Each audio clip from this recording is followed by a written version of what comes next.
सर्वांना सलाम. हे देवा, माझा धाव ऐक, माझ्या प्रार्थनेकडे लक्ष दे. प्रार्थना करू. सर्वसमर्थ आमच्या दयाळू प्रभू, मंदक्रोध आणि दयामय अशा आमच्या पित्या, दयाळू प्रभू, तू किती चांगला आहेस. तुझं माधुर्य किती गोड आहे. तुझी समक्षता आम्हाला असंख्य आनंदाने भरून टाकते.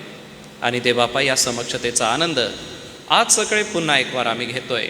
आरंभीची मंडळी एकत्र मिळून सहभागिता घेत असे. स्तोत्रे, गीते, आध्यात्मिक प्रबंध एकमेकांना म्हणून दाखवा, असं तुझं वचन म्हणतं. आजच्या या उपासनेला आम्ही तुझी कृपा आणि अनुग्रह मागतो. दे बापा, तू आम्हा सहाय्य कर. व आजच्या उपासनेद्वारे, आजच्या भक्तीद्वारे प्रभू तुझा गौरव करून घे. दे बापा, जे प्रियजन येत आहे त्यांना सुखरूप मार्गी आण. आणि जे सुमधुर गीतांच्याद्वारे प्रभू आम्ही तुझी आराधना करू, त्यासाठी क्वायरला तुझी कृपा आणि अनुग्रह दे. व आजच्या भक्तीच्याद्वारे तुझा गौरव करून घे. ही प्रार्थना तारणारे येशूच्या नावाने मागतो, म्हणून तू ऐक. आमेन. या सर्वप्रथम आपण स्तुती आराधना करूया. गीत गात प्रभूच्या चरणापाशी जाऊया. क्वायर पुढे येईल व गीत गायनाची सेवा करेन.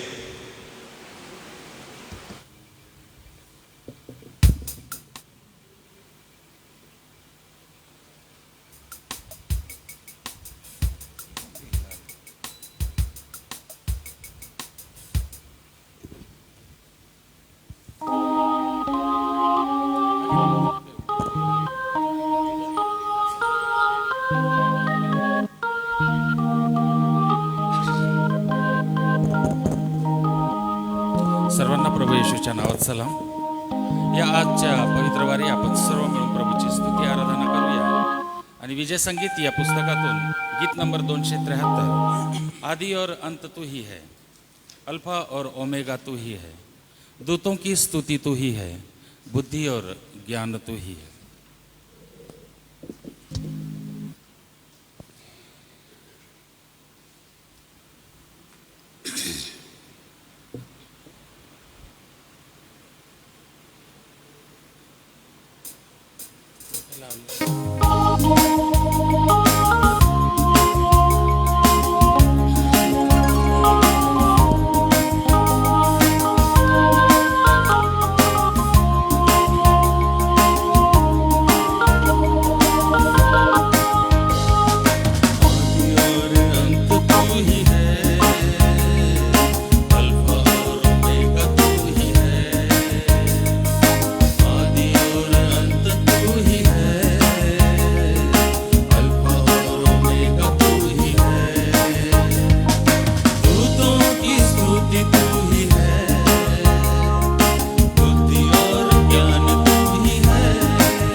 गुनहगारों के लिए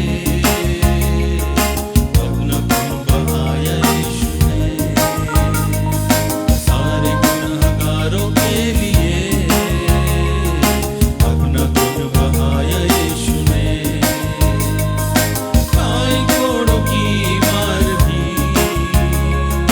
दी सही पर उसने अपनी जान। काई घोड़ों की मार भी दी सही पर उसने अपनी जान।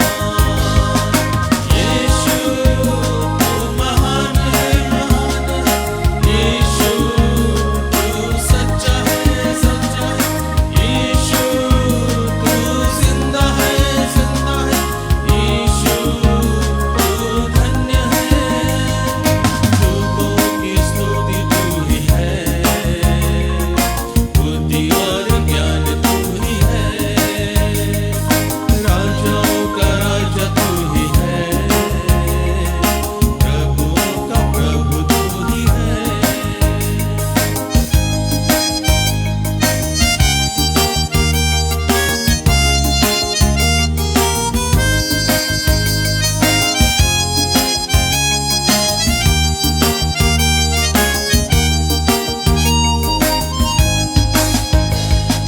न्याय करने आने वाला है, न्याय के साथ राज करने को। न्याय करने आने वाला है, न्याय के साथ राज करने को। धर्मियों को लेकर न्याय से सिंहासन पर राज करेगा। धर्मियों को लेकर न्याय से सिंहासन पर राज करेगा। यीशु तू महान है, महान है। यीशु तू सच्चा है, सच्चा है। यीशु तू जिंदा है, जिंदा है। यीशु तू धन्य है। दूतों की स्तुति तू ही है, बुद्धि और ज्ञान तू ही है। राजाओं का राजा तू ही है, प्रभुओं का प्रभु तू ही है। यीशु तू महान है, महान है। यीशु तू सच्चा है, सच्चा है। यीशु तू जिंदा है, जिंदा है। यीशु तू धन्य है। यावेळेस प्रभूची स्तुती करीत टाळ्या वाजवू आणि आपण एक सुंदर गीत गाऊ.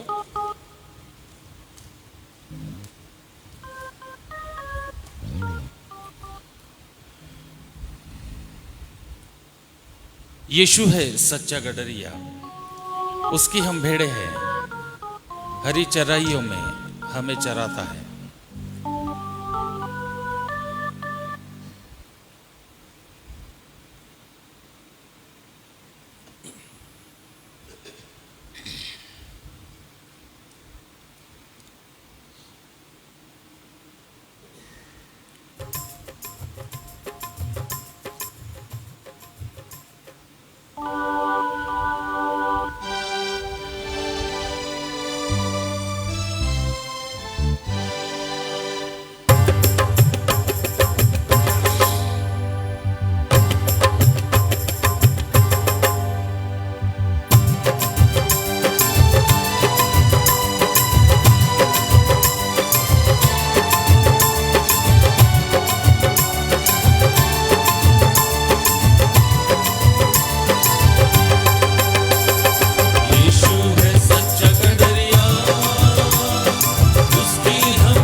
125 यावेळेस आपण काढू. प्रभू मी कोणाचा कोणाचा, माझा ना इतरांचा. 125, गीत नंबर 125.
त्यांना यावेळेस आपण काढूया.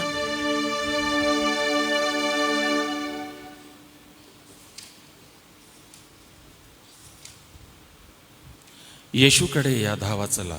आपण यावेळेस आपल्या जागेवर उभं राहू, प्रभूला सन्मान देऊ आणि सर्व मिळून आजच्या भक्तीमध्ये सुंदर गीत गाऊया.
मी सन्मान्य पाळक साहेबांना विनंती करेन, कृपया आपण पुढे येऊन बसावं.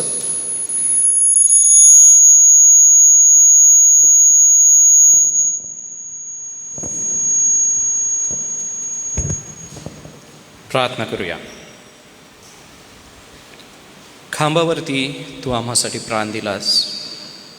देवपित्याबरोबर आमची सहभागिता करून मधली आडभिंत पाडली व आता कधीही केव्हाही अब्बा आणि बाप्पा अशी प्रेमळ हाक मारण्याची प्रभू तू आम्हाला मोकळीकता दिलीस. या सकाळच्या समयी सुदीन मंदिरात आम्ही एकत्र जमून प्रभू तुझी आराधना करतो. आजची आराधना प्रभू आशीर्वादित कर व याद्वारे तुझं गौरव होऊ दे. प्रभू येशूच्या नावाने मागतो म्हणून तू ऐक. आमेन.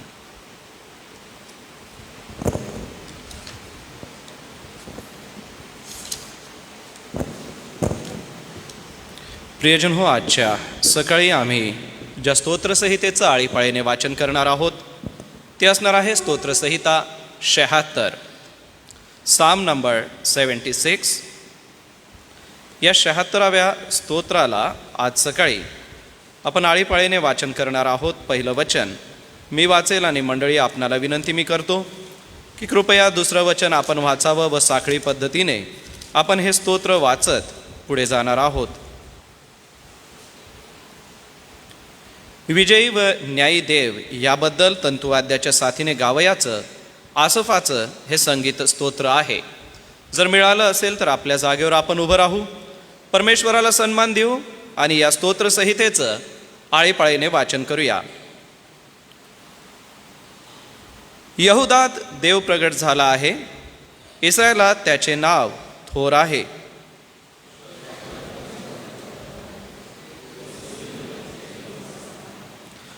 तेथे धनुष्याचे बाण, ढाल, तलवार व युद्धसामग्री त्याने मोडून टाकली.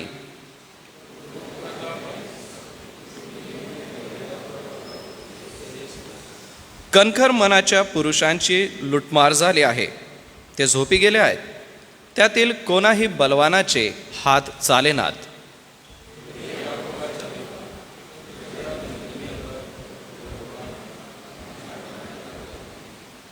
तुझे केवळ तुझेच भय धरले पाहिजे. तुला एकदा क्रोध आला म्हणजे तुझ्या पुढे कोण उभा राहील.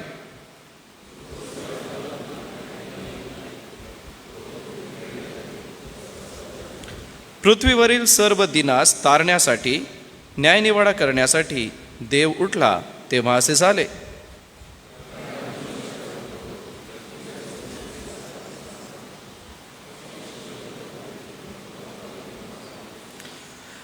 परमेश्वर तुमचा देव याला नवस करा व ते फेडा. ज्याचे भय धरले पाहिजे त्याला त्याच्या सभोवतालच्या सर्वांनी नजराने आणावेत.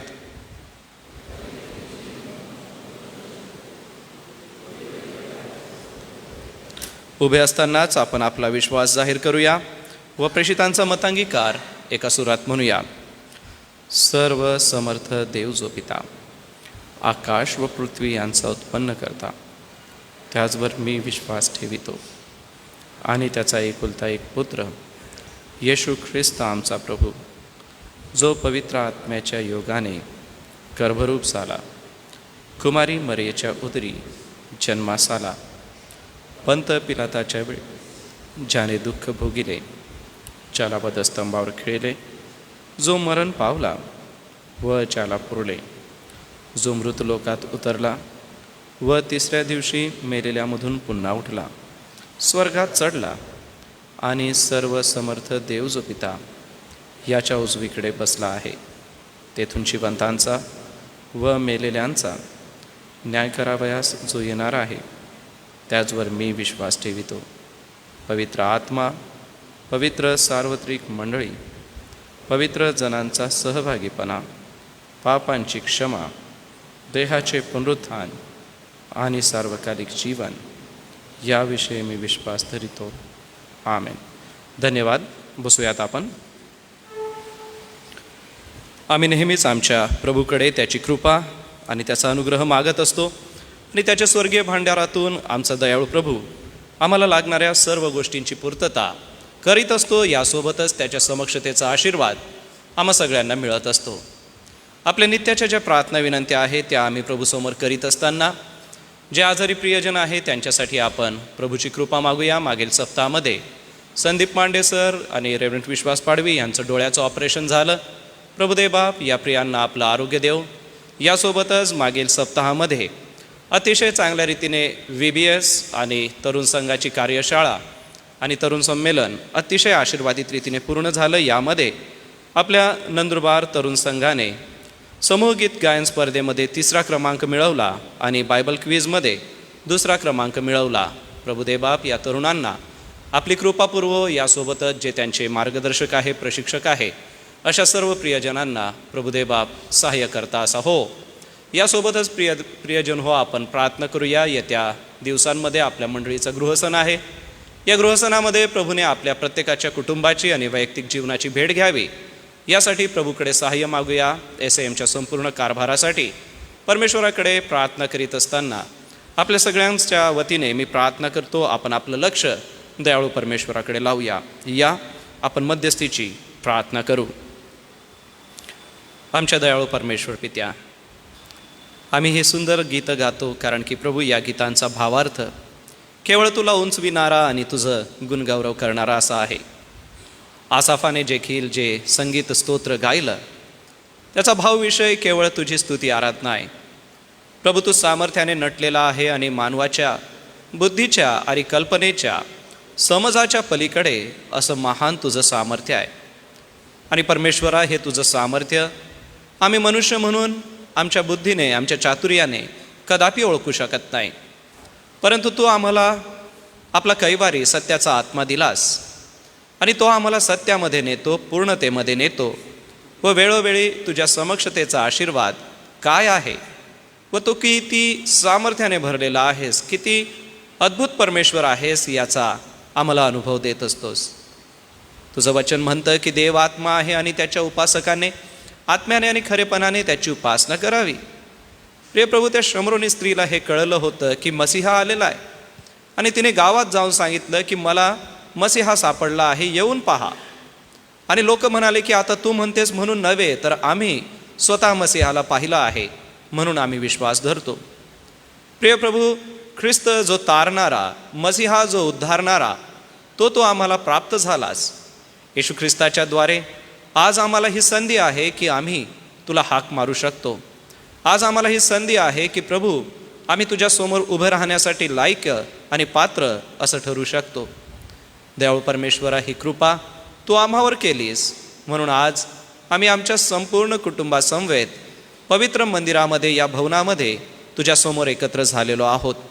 आमचं एकत्र मिळणं दयाळू परमेश्वरा तुझ्या गौरवासाठी असावं, कारण की आरंभीची मंडळी एकत्र जमत असे, स्तोत्री गीते आणि आध्यात्मिक कवनं एकमेकांना म्हणून दाखवत असे व भोजनाची सहभागिता घेऊन भाकर मोडण्याच्या द्वारे ते एकत्र असे होत असत. प्रिय परमेश्वरा, विश्वासावरती अनेक वेळेला हल्ले झाले, ख्रिस्ती विश्वासाला अनेक वेळेला तोडण्याचा प्रयत्न केला, वेगवेगळ्या शिकवणी पसरवण्यात आल्या. परंतु जो दृढ विश्वास येथे जमलेल्या प्रत्येकाने तुझ्यावरती ठेवलेला आहे, त्या विश्वासानुसार आज पुन्हा एक वार दे बापा, तू किती चांगला आहे याचा अनुभव घेत तुझ्या चरणापाशी आम्ही येतो. दयाळू दे बापा, आम्ही SAMच्या या संपूर्ण सेवा कार्यासाठी तुला धन्यवाद देतो, कारण की प्रभू गेली 100 वर्षापेक्षा अधिक काळ तू आम्हा चालवित आहेस. कारण प्रभू, एका आत्म्याने संचरित होऊन आमच्या आद्य मिशनऱ्यांनी निर्णय घेतला, आपला देश, आपलं गोत्र, आपल्या सुखसोयीच्या सगळ्या वस्तू सोडल्या, कारण एकच होतं की त्यांना तुझी सुवार्ता सगळ्यांपर्यंत पोचवायची होती. आणि सातपुड्याच्या या परिसरामध्ये येऊन हाल, अपेष्टा, कष्ट हे सगळे सहन करून त्यांनी तो ख्रिस्त आम्हाला दिला, त्यांनी ती सुवार्ता आम्हाला दिली. आणि या सुवार्तेच्या द्वारे आम्हाला केवळ जीवन नव्हे तर सार्वकालिक जीवन प्राप्त झालं. आणि म्हणूनच आम्ही त्यांच्या श्रमाचं आठवण करतो, कारण की प्रभूमध्ये त्यांचं श्रम व्यर्थ नाही आहे. यासोबतच आज प्रभूमध्ये जे झोपी गेलेले आहेत त्या सर्व मिशनऱ्यांची आणि त्या सर्व पुढाऱ्यांची आम्ही आठवण करतो की त्यांच्या नियोजनाने आणि सूत्रबद्ध पद्धतीने व त्यांनी जे विजन आपल्यासमोर ठेवलं होतं त्यामुळे आज मंडळांची भरभराट आहे व समाजामध्ये ख्रिस्ताची वार्ता पोचवली जात आहे. देवबापा, आम्ही प्रार्थना करतो की त्यांचा कित्ता पुढे गिरवत असताना, येणाऱ्या पिढीमध्ये घडवत असताना प्रभू ज्या विविध योजना SAMच्या द्वारे होत आहेत त्यासाठी आम्ही आभार मानतो. अध्ययनाचं कार्य आहे, सोबतच शिक्षणाचं देखील कार्य आहे, सुवार्थ प्रचारासाठीच्या विविध योजना आहेत, मंडळीची आध्यात्मिक वाढ व्हावी, मंडळीची उन्नती व्हावी, यासाठी विविध योजना केल्या जात आहे. यासाठी प्रभू आमचे अध्यक्ष महोदय, आमचे कार्यकारी संचालक, त्याचप्रमाणे संस्थेचे सर्व विश्वस्त, या सगळ्यांचे हात प्रभू तू मजबूत कर. या सर्व प्रियजनांना पवित्र आत्म्याचा वाटा तू दे, यासाठी की परमेश्वरा त्यांच्या या गौरवी सेवा कार्याच्या द्वारे पुढे येणारी पिढी ख्रिस्तामध्ये बळकट अशी बनेल. कारण की प्रभू त्याचा अनुभव आम्हास येतोय. एवढंच नव्हे तर विविध ठिकाणी पुनर्बांधणी होत आहे, विविध इमारतींचं पुनरुज्जीवन होत आहे. प्रिय परमेश्वरा, यामागे आमचे अध्यक्ष महोदय, आमचे कार्यकारी संचालक, त्याचप्रमाणे आमच्या संस्थेचे सर्व विश्वस्त यांचं जो दूरदृष्टिकोन आहे तो देवबापा सिद्धीस जाऊ दे व त्यांच्या या योजना अनेकांच्या लाभाच्या, अनेकांच्या कल्याणाच्या व भविष्यकालीन पूर्तता करणाऱ्या अशा होऊ दे. प्रिय परमेश्वरा, आज तुझं पवित्र वचन विविध मंडळांमध्ये गाजवलं जाईल. तुझ्या सर्व प्रिय सेवकांसाठी आज आम्ही प्रार्थना करतो. जो पवित्र निरोप त्यांनी तुझ्याकडून घेतलेला आहे तो मंडळीला देण्यासाठी, मंडळीची आध्यात्मिक वाढ करण्यासाठी व मंडळीमध्ये प्रत्येकाला तुझ्यासमोर सबळ असं उभं करण्यासाठी जी पवित्र वचनाची घोषणा होईल ती देवबापा करण्यासाठी पवित्र आत्म्याची मोकळीकता दे, धैर्य दे, तुझी कृपा दे. कारण प्रभू, संदेश हा मनुष्याच्या इच्छेने आलेला नसतो, तर पवित्र आत्म्याच्या प्रेरणेने तो प्रेरित झालेला असतो. आणि म्हणून प्रभू, आज तुझ्या मंडळीसाठी तू काय राखून ठेवलेलं आहे ते तुझ्या प्रिय दासांकडून सर्व मंडळांना, सर्व विश्वासणाऱ्यांना मिळावं, यासाठी तुझी कृपा आणि अनुग्रह दे. यासोबतच मंडळीची व्यवस्था आहे, मंडळीचे अध्यक्ष, मंडळीचे सचिव, मंडळीचे खजिनदार, मंडळीचे सर्व पंचमंडळ, यासाठी देखील आम्ही प्रार्थना करतो. मंडळीत सेवा करणारं महिला मंडळ, मंडळीत सेवा करणारं तरुण संघ, संडे स्कूल, तरुण संघाचे अध्यक्ष, तरुण संघाच्या सर्व सेवा कार्यासोबतच महिला मंडळाच्या अध्यक्षा आणि त्यांचे सर्व सदस्य, आमचे संडे स्कूलचे सर्व शिक्षक आणि त्यांच्यासोबत असलेले आमचे सर्व विद्यार्थी. प्रिय देवबापा, मागील दिवसात, मागील सप्ताहामध्ये याचा आनंद तू आम्हाला घडवलास म्हणून आम्ही आभार मानतो. आमच्या तरुण संघाचे अध्यक्ष यांच्यासाठी आम्ही आभार मानतो. कारण की परमेश्वरा, तरुणांना ज्या दिशेने नेलं पाहिजे त्याचं मार्गदर्शन तू त्यांच्या करवी करीत आहेस. आमच्या क्वायरसाठी आम्ही आभार मानतो. कारण प्रभू, त्यांच्या मार्गदर्शनाने एक नवी पिढी ख्रिस्तात तुझ्यामध्ये मजबूत बनते. आणि म्हणूनच देवबापा, त्यांच्या अनुभवातून येणाऱ्या ह्या पिढीला तू कृपा पुरवलीस. समूह गीत गायन असो, बायबल क्विज असो, या लेकरांनी ते वाचावं व तुझ्यामध्ये आपला वेळ घालवावा, तुझी वैयक्तिक ओळख करून घ्यावी, हा त्यामागचा हेतू आणि उद्देश असताना प्रभू, तू या प्रियांना सहाय्य केलंस व गेल्या सप्ताहात झालेलं संमेलन तरुणांचं व VBSचं हे आशीर्वादित केलंस. असं रांगोळीकर यांच्यासाठी आम्ही आभार मानतो. कारण की प्रभू, त्यांनी सेवा केली. प्रभू देवबापा, त्यांची सेवा आशीर्वादित कर व त्यांच्या सेवेच्या द्वारे तू गौरविला जा. अनेक तरुणांपर्यंत पोचण्यासाठी तू त्यांची सेवा आशीर्वादित कर व उन्नती ट्रस्टच्या द्वारे होत असलेलं त्यांचं हे जे सेवा कार्य आहे देवबापा, ते अधिक आणि अधिक आशीर्वादाचं असं होऊ दे. यासोबतच आमची प्रिय लेकरं सुंदरशी वचनं बोलतात, गीत गातात आणि प्रभू तुझ्यामध्ये आनंद करतात. जे त्यांच्यामध्ये सुप्त गुण आहेत ते प्रभू हेरून काढून सुंदरशा चित्रकलेच्या द्वारे त्या लेकरांना ख्रिस्त कळला व वेगवेगळ्या विषयांना त्यांनी जे रेखाटलं त्यासाठी आम्ही आभार मानतो. कारण की प्रभू, तू त्यांच्याशी बोलत आहेस हा आमचा विश्वास आहे. म्हणून देवबापा, संडे स्कूलची सेवा करणाऱ्या प्रत्येक शिक्षकाला, प्रत्येक शिक्षिकेला तू सहाय्य कर व त्याच्यासाठी सेवा देणाऱ्या प्रत्येक सेवक वर्गाला देवबापा तुझा अनुग्रह लाभू दे. दयाळू परमेश्वरा, आमची प्रार्थना आहे आमच्या शाळेंसाठी व शाळेच्या सर्व व्यवस्थापनासाठी, आमच्या सर्व प्राचार्य, आमच्या सर्व शिक्षक वर्गांसाठी आणि शिक्षकेतर कर्मचाऱ्यांसाठी. सोबतच प्रिय प्रभू, आम्ही प्रार्थना करतो सर्व शाळेच्या पर्यवेक्षकांसाठी. कारण देवबापा, हे सेवेचं जे मोठं माध्यम आहे ते सेवा कार्य फार मोठं आहे. आमचे सर्व प्राचार्य मराठी माध्यमाचे व इंग्रजी माध्यमाचे यांच्यासाठी आमची प्रार्थना आहे प्रभू. कारण की येत्या दिवसांमध्ये शाळेच्या प्रगतीसाठी या प्रियांनी आज केलेली कष्ट ही गरजेची असे असणार आहेत. आणि म्हणून देवबापा, शाळेला एका उंच शिखरापर्यंत घेऊन जात असताना या सर्व प्रियांचे हात बळकट कर. वेगवेगळ्या योजना आहेत, वेगवेगळे अध्ययनाचे मार्ग आहेत, ते शिकवत असताना व संपूर्ण स्टाफला आपल्यासोबत घेऊन चालत असताना आमच्या सर्व प्राचार्यांचा, पर्यवेक्षकांचा प्रभू तू सहाय्य करता असा हो. सोबतच देवबापा आमच्या शाळेच्या नवीन इमारतीसाठी आम्ही प्रार्थना करतो. लवकरात लवकर ती पूर्ण व्हावी व विद्यार्थ्यांच्या शिक्षणाला अधिक प्रगती मिळावी.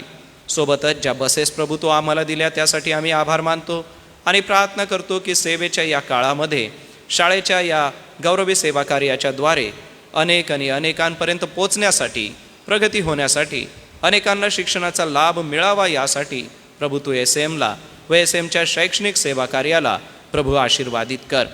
यासोबतच आम्ही प्रार्थना करतो हॉस्टेल वॉर्डन, हॉस्टेल सुप्रिटेंड आणि त्यांच्या सहकाऱ्यांसाठी.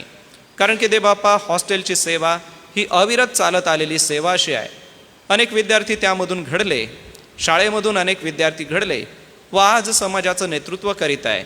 म्हणून देवबापा आमची प्रार्थना आहे या प्रियांचा तू मार्गदर्शक असा हो व या प्रियजनांच्या द्वारे होणारी सेवा आशीर्वादाची अशी होऊ दे. प्रिय प्रभू, आम्ही प्रार्थना करतो मंडळीमध्ये जे आजारी प्रियजन आहे, ज्यांना तो आरोग्य दिलं त्यांच्यासाठी आम्ही उपकार स्तुती करतो व ज्यांना अजूनही आरोग्याची गरज आहे त्यांच्यासाठी आम्ही मध्यस्थी करीतो.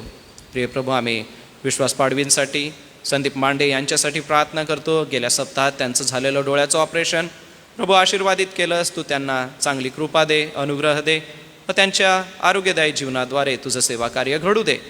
यासोबतच देवबापा आम्ही प्रार्थना करतो रयता अक्का आहे, जुलियाना अक्का आहे, ममताबाई वळवी आहेत. सोबतच आमच्या मंडळीत ज्या वृद्ध माता पिता आहे, आता जरी वेळेअभावी सगळ्यांची नावं आम्हाला घेता आली नाही तरी परमेश्वरा आम्ही विश्वास बाळगतो आणि प्रार्थना करतो या प्रियजनांना तुझं आरोग्य आणि तुझी कृपा दे. दे बापा, जे आमच्या घरात वृद्ध माता पिता आहेत त्यांना दे बापा तू कृपा दे, अनुग्रह दे. कारण की त्यांनी जी सेवा केलेली आहे त्यांचा जो अनुभव आहे तो एका नवीन येणाऱ्या पिढीसाठी लाभदायक असा असणार आहे. त्यांची शुश्रूषा करीत असताना त्यांच्या घरातल्या प्रियजनांचा प्रभू तू पाठीराखा असा हो व सेवेसाठी तू त्यांना कृपा दे. यासोबतच प्रिय प्रभू आम्ही प्रार्थना करतो आमच्या सेंट्रल ऑफिससाठी व सेंट्रल ऑफिसच्या द्वारे होत असलेल्या सेवा कार्यासाठी. प्रिय देवबापा, हे सेवा कार्य असंच आशीर्वादित होऊ दे व त्याद्वारे अनेकांचं कल्याण साधलं जाऊ दे. जे सेवा कार्य होत आहे ते देवबापा व्यवस्थित आणि चांगल्या रीतीने होऊ दे. ते काम करणाऱ्या प्रत्येक कर्मचाऱ्याला तुझा कृपेचा वरदहस्त तू दे. सोबत प्रिय प्रभू, आमची प्रिय लेकरं शिक्षणासाठी बाहेर गावी आहेत. जे शिक्षण घेत आहेत त्यांचं शिक्षण प्रभू तू आशीर्वादित कर. मंडळीतून यावर्षी खूप सारे विद्यार्थी बाहेर शिक्षणासाठी गेलेत. आईवडील म्हणून आणि मंडळीतले सदस्य आणि सभासद म्हणून प्रिय देवबापा आमच्या या येणाऱ्या नवीन पिढीसाठी आज विश्वासाने आम्ही प्रार्थना करतो. कारण की आमच्या मंडळीचं जणू काही हे ओळखपत्र आहे. आज समाजामध्ये ते SM ह्या नावाने ओळखले जात आहे आणि म्हणूनच देवबापा शिकणाऱ्या आमच्या सर्व प्रिय लेकरांसाठी आम्ही प्रार्थना करतो. त्यांचं अध्ययन प्रभू आशीर्वादित कर. शद्रक, मेषक, अबेदनोगो सारखी सुबुद्धी आणि शहाणपण तू त्यांना दे, यासाठी की लेकरांनी पुढे असावं, अध्ययनामध्ये प्रगती करावी व आपल्या अध्ययनाच्या द्वारे, अभ्यासाच्या द्वारे स्वतःची प्रगती करून आपल्या कुटुंबाचं व मंडळीचं नाव त्यांनी उंच करावं. यासाठी देवबापा आमच्या शिकणाऱ्या प्रत्येक लेकराला तू आपली कृपा दे. मंडळी त्यांच्यासाठी प्रार्थना करते. म्हणून प्रभू सर्व प्रकारची बंधनं तू त्यांच्यापासून दूर ठेव. जगिक मोह आहेत, या जगिक मोहांपासून आमच्या प्रिय लेकरांचं देवबापा तू संरक्षण करावं अशी विशेष विनंती आणि प्रार्थना तुझ्या चरणी आम्ही करतो. यासोबतच आमच्या प्रिय भारत देशासाठी देवबापा आम्ही मागतो तुझा अनुग्रह आणि तुझी कृपा आम्ही मागतो. आमच्या प्रिय देशावर देवबापा तुझा शांतीचा वरदहस्त असू दे. सर्व प्रकारच्या नैसर्गिक आपत्ती आणि विपत्तीपासून आमच्या देशाचं तू रक्षण कर. आम्ही प्रार्थना करतो भूकंपजन्य परिस्थितीमध्ये मागील दिवसामध्ये ज्या ज्या ठिकाणी नुकसान झालं देवबापा ते पुनर्बांधणीच्या द्वारे सर्व व्यवस्थित व्हावं, कसल्याही प्रकारची मनुष्यहानी होऊ नये म्हणून आम्ही प्रार्थना करतो. जागतिक परिस्थिती पाहता प्रभू आम्ही इस्रायल देशासाठी प्रार्थना करतो. तेथे तुझी शांतता नांदू दे आणि प्रभू हा शांतीचा संदेश सर्व जगभर पसरू दे. यासोबतच आमच्या प्रिय भारत देशासाठी मणिपूर राज्य आहे आणि इतर राज्य आहे. कसल्याही प्रकारे प्रभू एक राज्य, एक जमाव दुसऱ्या जमावावर उठू नये, तर आपसामध्ये प्रीतीच्या बंधनाने एकमेकांना पाहुणचार करण्यासाठी, प्रीतीच्या द्वारे एकमेकांची विचारपूस करण्यासाठी, मानवतेला पुढं नेण्यासाठी प्रत्येकामध्ये प्रीतीचा भाव निर्माण व्हावा, यासाठी देवबापा आम्हा भारतवासियांना तुझी कृपा आणि अनुग्रह दे. सोबतच देवबापा आम्ही प्रार्थना करतो आमच्या मान्य पंतप्रधानांसाठी, त्यांच्या मंत्रिमंडळासाठी, आमचे माननीय मुख्यमंत्री आणि त्यांचं मंत्रिमंडळ, आमच्या माननीय जिल्हाधिकारी आणि त्यांच्या सर्व पदाधिकारी वर्गासाठी प्रिय प्रभू आमच्या शहरात शांतता नांदू दे. पाण्याची दुष्काळजन्य जी परिस्थिती आहे ती दूर होऊ दे व सर्व गोष्टींचं नियोजन चांगल्या रीतीने होऊन शहरामध्ये शांती आणि सुबत्ता नांदू दे. वातावरणामध्ये सध्या धूळ पसरलेली आहे, त्यामुळे सर्दी, खोकला आणि ताप अनेकांना होतोय. अशा व्हायरलपासून प्रत्येकाचं देबापा तू रक्षण करावं अशी विनंती आम्ही करतो. यासोबतच देबापा आम्ही प्रार्थना करतो आमच्या प्रिय महाराष्ट्रासाठी, त्याची प्रगती व्हावी, अनेकांना नोकरीच्या संधी मिळाव्या व वेगवेगळ्या माध्यमाच्या द्वारे जगाच्या पाठीवरती आमचा महाराष्ट्र उठून दिसावा. यासाठी देबापा आमच्या महाराष्ट्रावरही तुझ्या कृपेचा वर्धस्त असू दे. आमच्या प्रिय भारत देशाला तू सांभाळ, परकीय आक्रमणांपासून संरक्षण तू दे. सीमेवरील जवानांना देखील देबापा तू सहाय्य करता असा हो. आजच्या सकाळी प्रभू आम्ही विशेष प्रार्थना करतो डॉक्टर शिंदे यांच्यासाठी. प्रिय प्रभू तू त्यांना सहाय्य कर, आपला अनुग्रह दे. आम्ही देबापा प्रार्थनेमध्ये त्यांची आठवण करतो. तू त्यांना आरोग्य द्यावंस, त्यांच्या प्रार्थना विनंत्या प्रभू तू ऐकाव्यास आणि तू अंतरून बदलणारा परमेश्वर आहे याचा अनुभव देऊन ज्या आरोग्याची त्यांना गरज आहे प्रभू ते तू त्यांना पुरवून द्यावंस व त्यांच्या आरोग्यदायी जीवनाद्वारे एक नवी साक्ष निर्माण व्हावी. कारण की परमेश्वरा ज्या विश्वासाने, ज्या परिमाणाने ते तुझ्याकडे मागत आहे ते दे बापा तू त्यांना द्यावंस. आपलं आरोग्य, आपली कृपा तू त्यांना दे व त्यांची वैद्यकीय सेवा अधिक आशीर्वादित होऊ दे. आम्ही प्रार्थना करतो त्यांच्या सेवा कार्यासाठी व त्यांना आरोग्य मिळावं यासाठी आज सकाळी आम्ही मध्यस्थी करतो.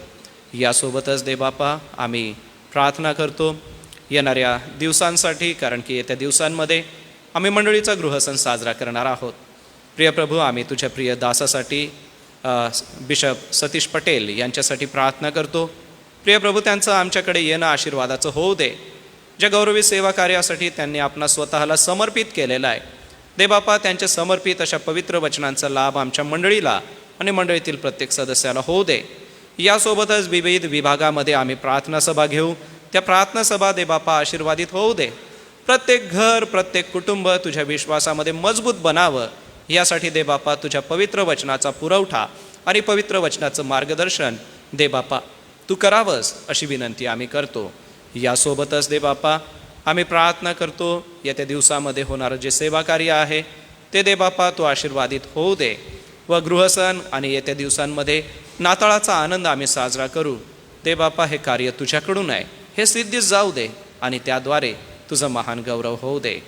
पुन्हा एक वार दे बापा आम्ही आमच्या विनंत्या, प्रार्थना, सर्व गोष्टी तुझ्यासमोर सादर करतो आणि तुझी कृपा मागतो. आजच्या सभेमध्ये पुन्हा एक वार तुझ्या समक्षतेने आशीर्वादाने तो आम्हाला भरावस अशी ही विनंती करतो.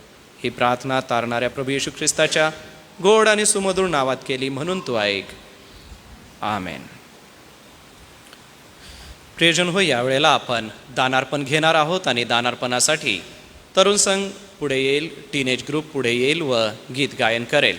हे गीत होत असताना आपण आणलेलं दान प्रभूच्या भांडारात अर्पण करूया.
अभिनंदन लेकरांनो, तुमच्या या गौरवी सेवा कार्यासाठी प्रभुदेव बाप तुमची सेवा आशीर्वादित करो.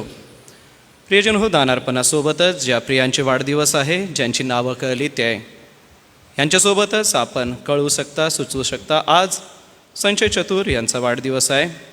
सोबतच या सप्ताहात सोमवारी मिनल वसावे आणि निर्मिती जांबिलचा, मंगळवारी नितीन पाडवी, सुरेंद्र वळवी सर आणि ॲडव्होकेट उज्ज्वला हिवाळे, बुधवारी सत्यजित नाईक सर आणि शुक्रवारी साक्षी नाईक आणि सुषमा ठाकूर या प्रियांचा वाढदिवस आहे. मंडळीच्या वतीने आपणाला हार्दिक शुभेच्छा.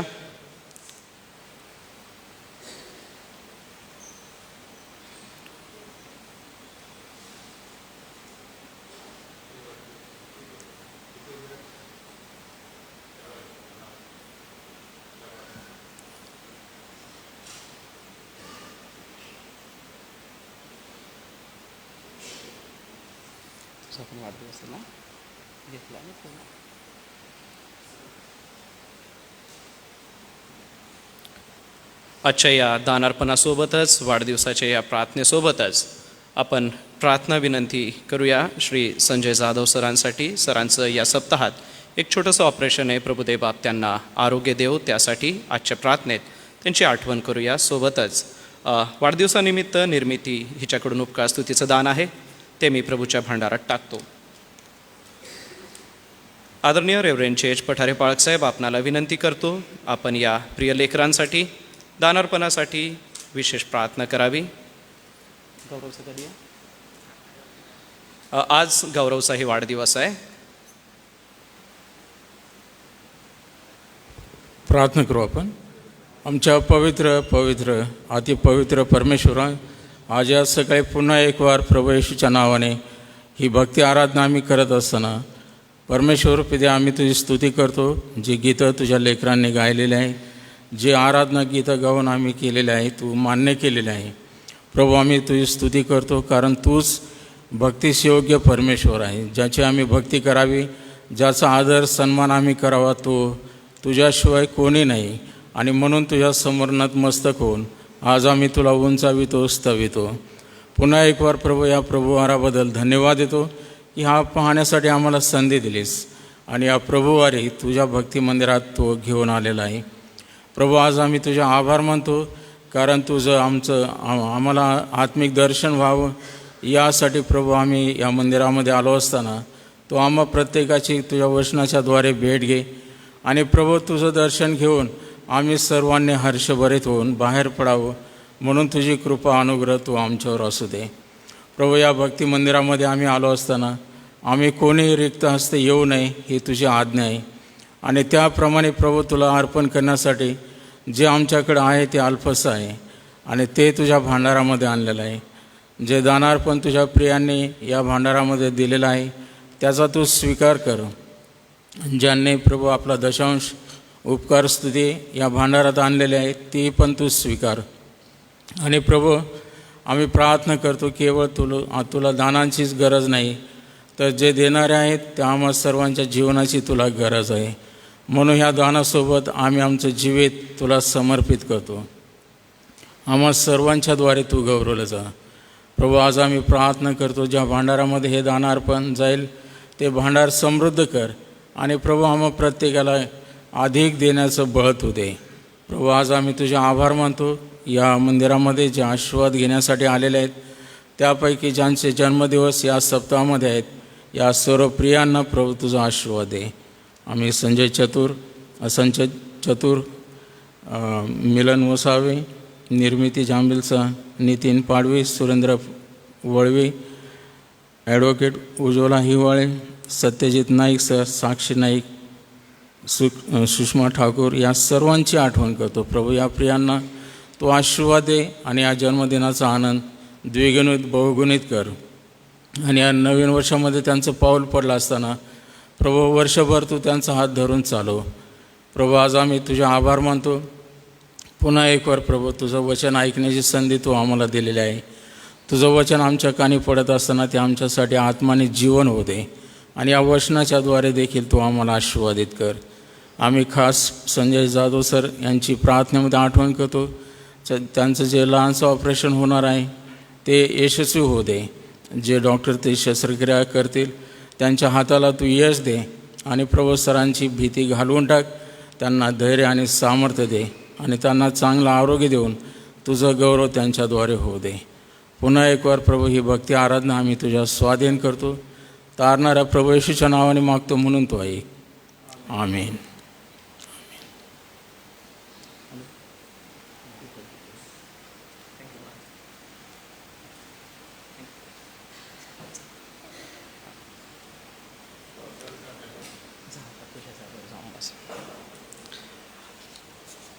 गृहसनाची पत्रिका आहे ती मी वाचतो. नंतर आपल्याला एस चर्च नंदुरबार या व्हॉट्सॲप ग्रुपवर हे देण्यात येईल. सुवार्थालय चर्च नंदुरबार गृहसनाचा कार्यक्रम दिनांक 27 नोव्हेंबर ते 3 डिसेंबर 2023. वक्ते आहेत बिशप सतीश पटेल, सोनगड पाखरी येथून. आपलं ब्रीद आहे, सुज्ञानाचे योगे घर बांधता येते, समंजसपणाने ते मजबूत राहते. ज्ञानाच्या योगे त्याच्या खोल्या सर्व प्रकारच्या मौल्यवान व मनोरम वस्तूंनी भरून जातात. नीतिसूत्रे 24व्या अध्यायाचं 3रं आणि 4थं वचन.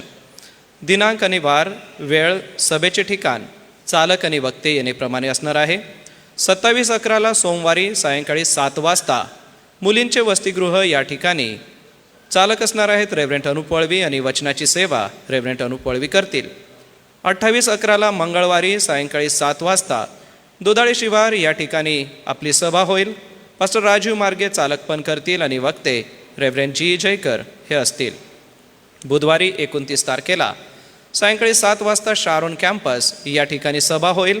त्या ठिकाणी चालक पास्टर राजीव मार्गे असतील आणि वक्ते रेव्हरंट जेज पठारे हे असतील. 30/11 गुरुवारी सायंकाळी 7 वाजता एस चर्च नंदुरबार रेव्हरंट अनुप वळवी चालकपण करतील आणि वक्ते बिशप सतीश पटेल हे असतील. 1/12 शुक्रवारी सायंकाळी 7 वाजता एस चर्च नंदुरबार चालकपण मी करेन व वक्ते बिशप सतीश पटेल हे असतील. 2/12 शनिवारी सायंकाळी 7 वाजता एस चर्च नंदुरबार आणि वक्ते असणार आहेत बिशप सतीश पटेल. आणि 3/12 रविवारची जी आपली भक्ती आहे सकाळी 9 वाजता एस चर्च नंदुरबारमध्ये होईल. रेव्हरंट अनुप वळवी चालकपण करतील तर वक्ते बिशप सतीश पटेल हे असतील. वरील सर्व कार्यक्रमांसाठी प्रार्थना करावी. संबंधितांनी बैठक व्यवस्था करावी. क्वायर ग्रुपने रोज सायंकाळी 6:45 वाजता नियोजित स्थळी आराधनेकरिता हजर राहावे. दररोज रात्री दान घेण्यात येईल. दानाच्या वेळी आळीपाळीने चर्च, क्वायर, तरुण संघ, महिला संघ संडे स्कूल गीत सादर करतील. विभागवार सोमवार मुलींचे वसतिगृह, जुने church campus, railway colony, Dhule नाका परिसर, गाझीनगर परिसर, सरगम कॉलनी व सरस्वती कॉलनी. दुसरा आहे मंगळवार दुधाळे शिवार आणि शिवारातील जी घरं आहेत ती कोकणी हिल, सुप्रियानगर, शरद घरकुल. बुधवारी शारोन कॅम्पस, पाटोंदा शिवार, गंधर्वनगरी. गुरुवारी S church, Bethel colony, Nagaynagar, Raj city आणि जयहिंद कॉलनी.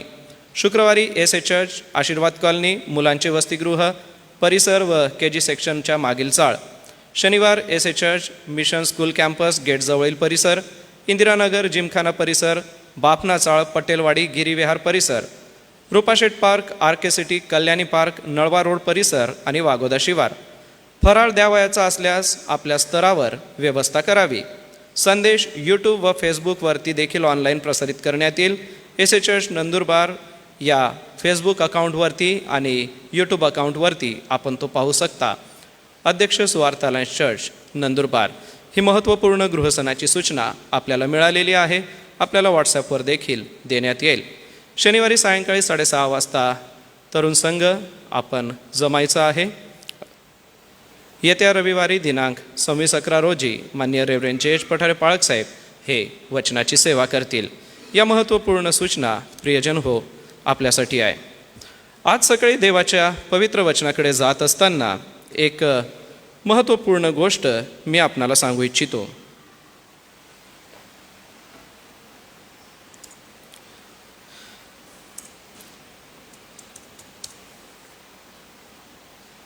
आज सकाळी आम्ही देवाच्या पवित्र वचनातून बघत असताना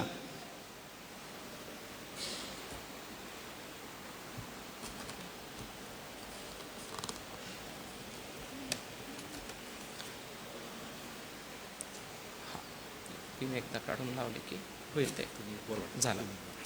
ओके. हा जो स्क्रीनवरती आपल्याला एक फोटो दिसतोय तो एका मिशनऱ्याचा आहे.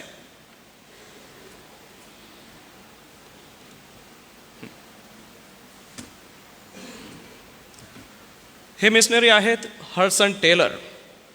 हडसन टेलर यांचा जन्म 1832ला झाला आणि 1905 साली ते या जगातून गेले. महत्त्वाची गोष्ट अशी, आपणाला ह्या मिशनरीचं जीवनचरित्र मी यासाठी सांगत आहे. हा मिशनरी इंग्लंड देशामध्ये राहणारा होता. वचनाला सुरुवात करण्यापूर्वी जर संडे स्कूल जाऊ इच्छितं तर संडे स्कूल आपण जाऊ शकता. हा जो मिशनरी होता हा इंग्लंड देशाहून चीन देशामध्ये गेला आणि चीन देशामध्ये जाऊन त्याने फार प्रभावी सेवा कार्य केलं आणि त्याच्या या प्रभावी सेवा कार्याच्या द्वारे आज जर चीन देशामध्ये पहिला कोणी मिशनरी गेला असेल तर तो हडसन टेलर आहे.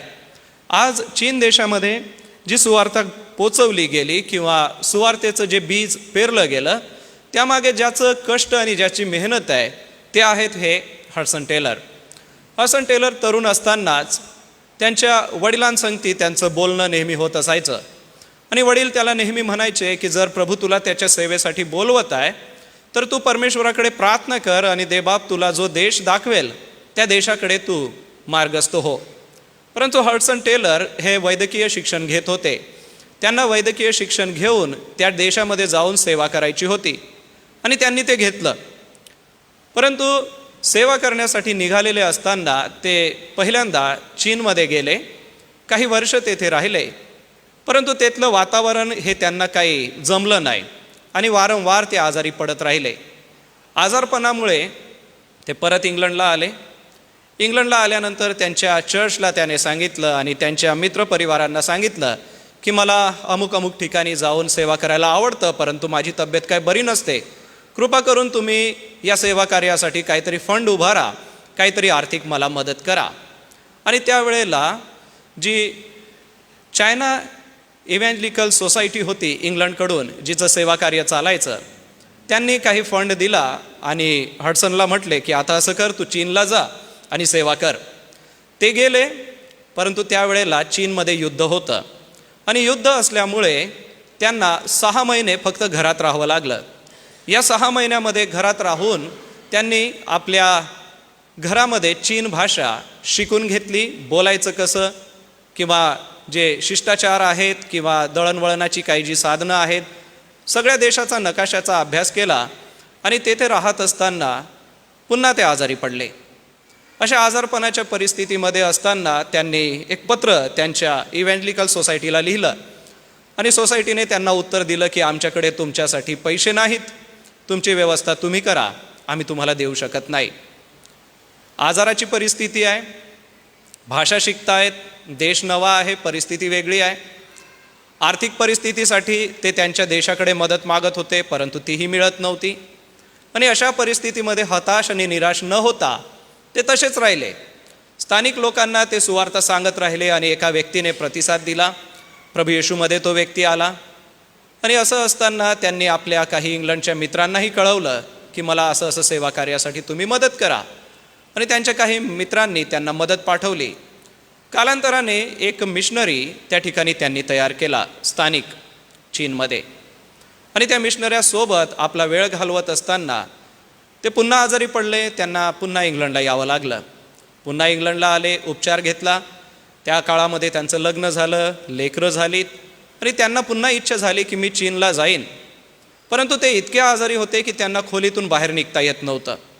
त्यांनी आपल्या खोलीमध्ये चीन देशाचा नकाशा लावला आणि त्या नकाशाकडे बघून ते नेहमी प्रार्थना करायचे की देवा मला तू 15 किंवा 16 मिशनरी दे. मी तर जाऊ शकत नाही, मी एकटा करू शकत नाही, तर तुम्हाला असे सेवक लोक दे की जे जातील आणि चीन देशामध्ये देवाच्या वचनाचा प्रसार करतील. आणि देवाने त्यांची प्रार्थना ऐकली. 6 महिने त्यांना लागले, ते पुन्हा बरे झाले. परत 5.5 महिन्याचा जहाजाने त्यांनी प्रवास केला, चीनला गेले. आणि या वेळेला ज्या वेळेला ते सेवा करत होते त्यावेळेला 20 मिशनरी त्यांना भेटले. 20 पाळक त्यांनी तयार केले आणि त्या देशामध्ये त्यांचं सेवा कार्य होत राहिलं. आणि ह्याच काळामध्ये त्यांनी चायना इनलँड नावाची एक ट्रस्ट उभी केली, एक संस्था चालवली जी आज तागायत सेवा करीत आहे. ते प्रार्थना करीत होते ज्या वेळेला हतबल आणि निराश झालेले होते.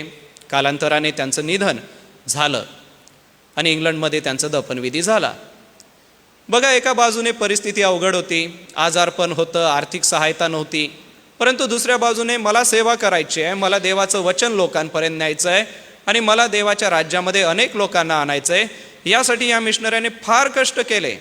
जमलं तर यांचं जीवनचरित्र आज दिवसभरामध्ये रिकाम्या वेळात आपण वाचून बघा. एक विचार या मिशनऱ्याचं जीवनचरित्र वाचत असताना किंवा ऐकत असताना आपल्या सगळ्यांच्याच मनात येतो. तो म्हणजे ह्यांचा हेतू तर चांगला होता की मला जाऊन सेवा करायचं आहे, त्यांना देवाचं वचन गाजवायचं होतं. जर आम्ही चांगलं काम करतो तर आमच्या परीक्षा का होतात? जर आम्ही देवासाठी चांगल्या गोष्टी करतो तरी आम्हाला समस्या का येतात? हा व्यक्ती इतका प्रामाणिकपणे निघाला, परंतु आर्थिक बाजू त्याची मजबूत नव्हती. हा व्यक्ती इतका राज्यासाठी, राष्ट्रासाठी प्रार्थना करणारा, सेवा कार्यासाठी पूर्ण वेळ उपलब्ध असलेला, परंतु शरीर साथ देत नव्हतं. मग ह्या परीक्षा किंवा हे प्रसंग त्याच्या जीवनात का आले? प्रियजन हो, पवित्र शास्त्र आम्हाला सांगतं आमच्या जीवनात संकट का येतात म्हणून. त्याचा हेतू चांगला होता, त्याच्या गोष्टी चांगल्या होत्या, परंतु संकट आली. ख्रिस्ती म्हणून जीवन जगत असताना तुमच्याही मनात प्रश्न येतील की मी तर खूप चांगलं जीवन जगतोय, देवाला आवडणारं जीवन जगतोय, देवाच्या सेवा कार्यासाठी मी जीवन जगतोय, तरी पण माझ्यावरती ही संकट का? गृहिणी म्हणून माझ्या घरामध्ये माझा सहभाग चांगला आहे, पतीसाठी लागणाऱ्या गोष्टी किंवा लेकरांसाठी लागणाऱ्या गोष्टी सगळ्या मी करते, तरी माझ्यावरती हे संकट का? देव माझी परीक्षा का बघतो, असं अनेक लोकांना मी बोलताना ऐकलं.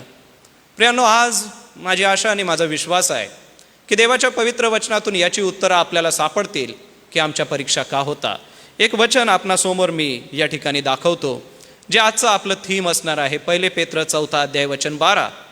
प्रियजन हो, तुमची पारख होण्यासाठी जी अग्निपरीक्षा तुमच्यावर आली आहे, तिच्यामुळे आपणास काही अपूर्व झाले असे वाटून त्याचे नवल मानू नका. परीक्षा कशी आहे? अग्निपरीक्षा आहे. अग्निपरीक्षा म्हणजे विस्तवासारखी परीक्षा, विस्तवातून पार जाण्यासारखी परीक्षा. दानिएलाच्या 3 मित्रांचं उदाहरण लगेचच आपल्या डोळ्यासमोर उभं राहिलं असेल.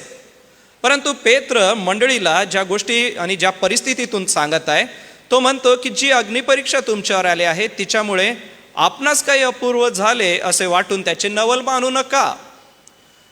जर येथे बसलेले आपल्या मनामध्ये असा विचार येतो की देव माझी परीक्षा का बघत आहे किंवा देवाने हे संकट माझ्यावरती का आणलंय, तर देवाचं वचन म्हणतं की तुम्ही अपूर्ण असं होऊ नये, अपूर्व असं झालं म्हणून नवल मानू नका. का आली ही परीक्षा तुमच्यावर? का आलं हे संकट तुमच्यावरती? का आली ही समस्या तुमच्यावरती? वचन म्हणतं तुमची पारख होण्यासाठी. सोनं कसं पारखलं जातं? सोनं अगोदर भट्टीमध्ये टाकलं जातं, मुशीमध्ये टाकलं जातं. भट्टीमध्ये त्या फर्नेसला इतकं गरम केलं जातं की त्या सोन्याचं लिक्विड बनतं, पातळ द्रव बनतो आणि मग त्याला तपासलं जातं की ह्याच्यामध्ये खरंच किती सोनं आहे किंवा ह्याच्यामध्ये काय मिळवलेलं आहे का. प्रियांनो, आमचं ख्रिस्ती जीवन हे देव पारखत असतो आणि आमची पारख होण्यासाठीच्या या परिस्थितीमध्ये कधी कधी आम्हाला संकटांना सामोरं जावं लागतं. आमची पारख होत असताना आम्हाला कधी कधी अशा अग्नीसारख्या भट्टीतून जावं लागतं. कारण बघा, वचन स्पष्टपणे म्हणतं की जी अग्निपरीक्षा तुमच्यावर आली आहे, याचा अर्थ परीक्षा या काही साध्या नसतात, अग्नीसारख्या चटके देणाऱ्या असतात. समस्या किंवा संकट ही काही साधी नसतात, ती अग्नीसारखी चटके देणारी सुद्धा असू शकतात. का असू शकतात? त्याचं कारण स्पष्टपणे म्हटलेलं आहे, तुमची पारख होण्याकरिता. आता एक साधं उदाहरण बघा. आपण ॲपल घ्यायला जातो, टमाटे घ्यायला जातो, भाजीपाला घ्यायला जातो, प्रत्येक गोष्ट पारखून बघतो. 1 किलो ॲपल जरी घ्यायचे तरी प्रत्येक फळ आपण उचलतो, पूर्ण बाजूने त्याला बघतो, त्याच्यावर काही ठिपका आहे का, काही ठसा आहे का.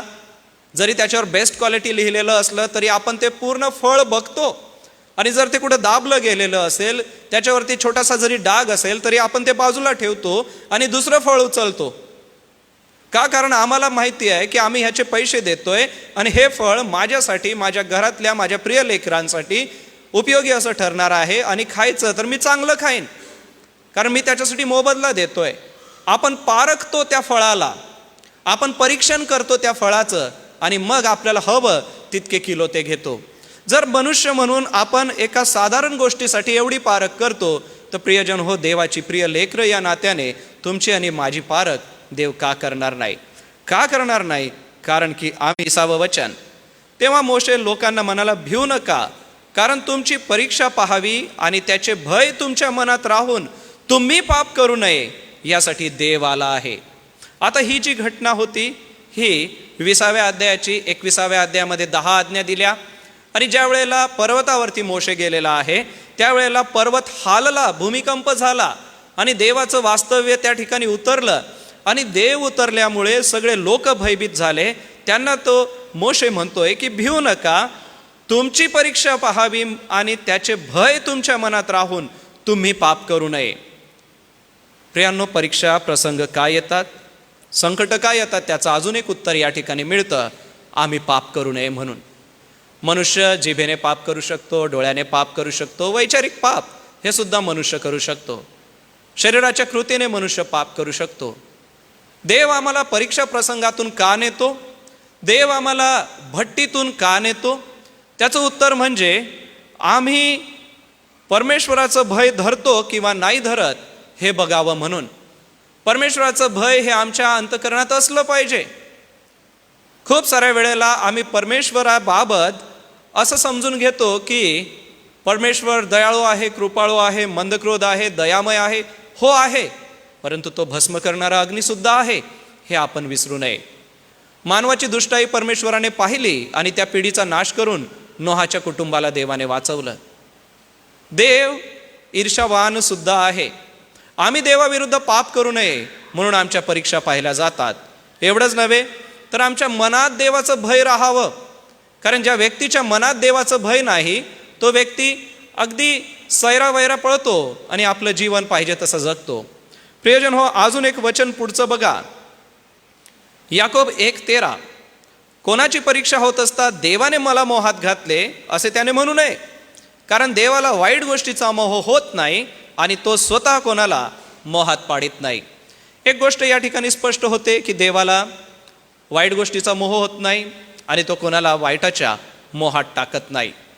म्हणून मनुष्य जर पाप करतो तर त्याने असं म्हणू नये की देवाने माझी परीक्षा पाहिली. हे संकट माझ्यावरती आलं का? कारण ते कदाचित माझ्या चुकांमुळे आलं असेल. कारण देव मला काही वाईट गोष्टीचा मोह घालणार नाही, कारण देव माझ्या मनामध्ये वाईट गोष्टींना उगवू देणार नाही. त्या मी स्वतः उगवतो, त्या स्वतःला मी खत पाणी घालतो आणि तो वाईटाचा मोह, ते पाप मोठं होतं, एका झाडाचं रूप घेतं आणि त्या झाडाला पापाची फळं लागायला सुरुवात होती. प्रियजन हो, आम्हाला आमच्या मोहावर नियंत्रण ठेवलं पाहिजे. कोणत्या वाईट गोष्टीचा मोह आमच्या मनामध्ये होता कामा नये. परीक्षा का होते, संकट का येतात, आम्हाला मोहावर नियंत्रण ठेवता आलं पाहिजे. म्हणून सोबतच आम्हाला 1 पेत्र 1 अध्याय 6 आणि 7 या वचनाकडेही पाहिलं पाहिजे. त्याविषयी तुम्ही उल्हास करता, तरी तुम्ही आता थोडा वेळ भाग पडले, तसे निरनिराळ्या परीक्षांमुळे दुःख सोसले. बघा, निरनिराळ्या परीक्षा तुमच्या जीवनात आल्या, तुम्ही ते दुःख सोसलं, ठीक आहे. कशासाठी? का नाशवंत सोन्याची परीक्षा अग्नीने करतात, त्या सोन्यापेक्षा मौल्यवान अशी जी तुमच्या विश्वासाची परीक्षा. सोन्यापेक्षा मौल्यवान असं काय आहे तर तुमच्या विश्वासाची परीक्षा आहे. प्रियांनो, तुम्ही आणि मी देवाच्या दृष्टीने मौल्यवान आहोत. सोनं तर एक धातू आहे देवाच्या दृष्टीने, परंतु तुम्ही आणि मी जिवंत असे विश्वासणारे देवाच्या दृष्टीने मौल्यवान आहोत. आणि देवाच्या दृष्टीने मौल्यवान असल्यामुळे आमच्या परीक्षा आम्हाला सामोऱ्या जाव्या लागतात. आणि ज्या वेळेला आम्ही आमच्या विश्वासाच्या परीक्षेत सामोरं जातो त्यावेळेला काय होतं तर प्रशंसा, गौरव आणि मान या गोष्टी देव त्याला मिळत असतात. येशू ख्रिस्ताच्या प्रगट होण्याच्या वेळेस, म्हणजे बघा, प्रभू येशू ख्रिस्त येणार आहे, प्रभू येशू ख्रिस्ताची वाट आपण बघत आहात. प्रभू येशू ख्रिस्त येणार आहे, त्याची वाट बघत असताना प्रशंसा, गौरव आणि मान मिळावा यासाठी प्रियांनो तुमच्या आणि माझ्यावरती संकट येतात, परीक्षा येतात. घाबरू नका या परीक्षा प्रसंगांना. आणि या परीक्षा प्रसंगांना सामोरं जात असताना एक उदाहरण आहे इथं अब्रामाचं, इब्रीच्या 11व्या अध्यायाच्या 17व्या वचनात. अब्रामाने आपली परीक्षा होत असता विश्वासाने इसाकाचे अर्पण केले. प्रियांनो, ज्या वेळेला संकट तुमच्यावर येईल, समस्या तुमच्यावर येईल, तुम्हाला असं वाटेल की देव माझी परीक्षा बघत आहे, तर त्यावेळेला विश्वास ठेवा की या परीक्षा प्रसंगातून आपण बाहेर जाणार आहात. त्याने काय केलं? ज्याने वचने स्वीकारली होती तो आपल्या एकुलत्या एक पुत्राचे अर्पण करीत होता.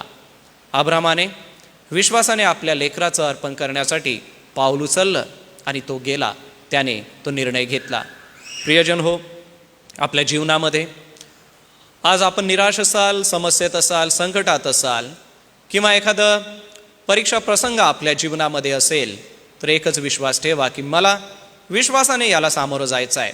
कारण देवाने अब्रामाची परीक्षा कशी केली? त्याची परीक्षा होत असता विश्वासाने त्याने इसाकाचं अर्पण केलं. आपल्या जीवनात विश्वास असू द्या. संकट आलेलं आहे का? तर घाबरू नका. विश्वासाने त्या संकटाला सामोरं जा. कसल्याही प्रकारची भीती मनामध्ये ठेवू नका. यासोबतच काही वचनं आम्हाला धीर देतात की का येते आमची परीक्षा, तर आम्हाला आनंद आमच्या मनामध्ये निर्माण व्हावा. बघा आमची मनोवृत्ती कशी असावी. याकोब काय म्हणतो? माझ्या बंधूंनो, नाना प्रकारच्या परीक्षांना तुम्हाला तोंड द्यावे लागते, तेव्हा तुम्ही आनंद माना. ज्या वेळेला तुमच्यावर परीक्षा प्रसंग येतात, समस्या येतात, पहिली गोष्ट करा, विश्वास ठेवा. दुसरी गोष्ट करा, आनंद माना. आता आपण म्हणू शकता की संकट आली म्हणून कशाचा आनंद मानायचा? समस्या आल्या म्हणून कशाचा आनंद मानायचा? देव माझे अग्नीने परीक्षा बघतोय आणि मी कशाला आनंद मानायचा? परंतु प्रियांनो, याकोबाने ज्या वेळेला याकोबाचं पत्र लिहिलं त्यावेळेला हे जे 12 वंश होते ते जगभरात पांगलेले होते.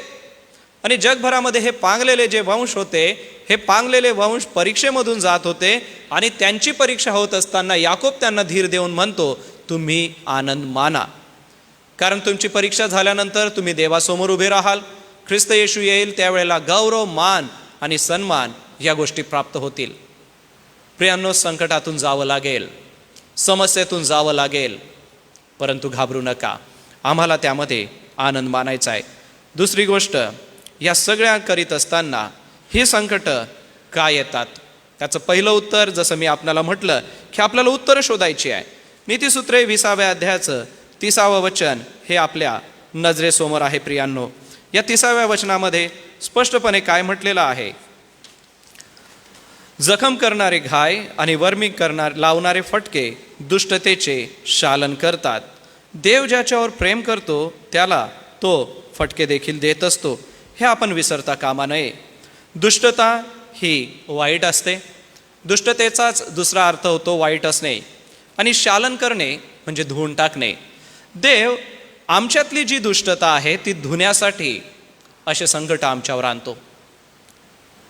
एक विचार स्पष्टपणे आपल्या डोक्यामध्ये, आपल्या विचारामध्ये घ्या.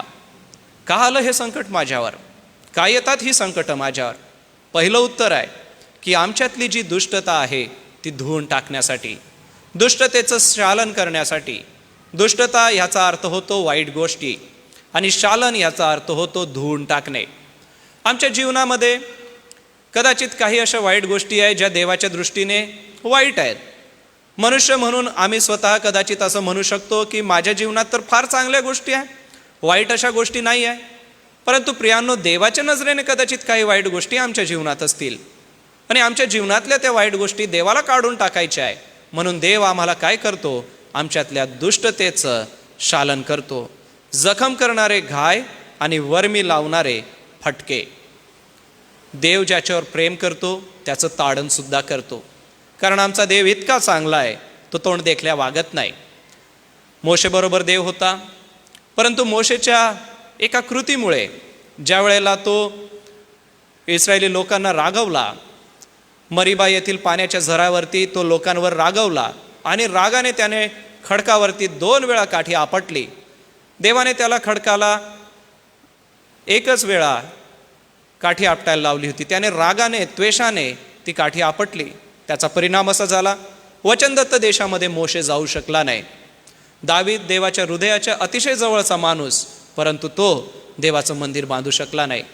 शलोमोन ज्याने नीतिसूत्रे लिहिली, देवाच्या वचनांचा प्रसार केला, त्या राज्यामध्ये त्याच्यासारखा विद्वान एवढंच नव्हे तर देवाने स्वतः त्याला दर्शन देऊन काय वर मागतो तो मागण्यासाठी त्याला सांगितलं.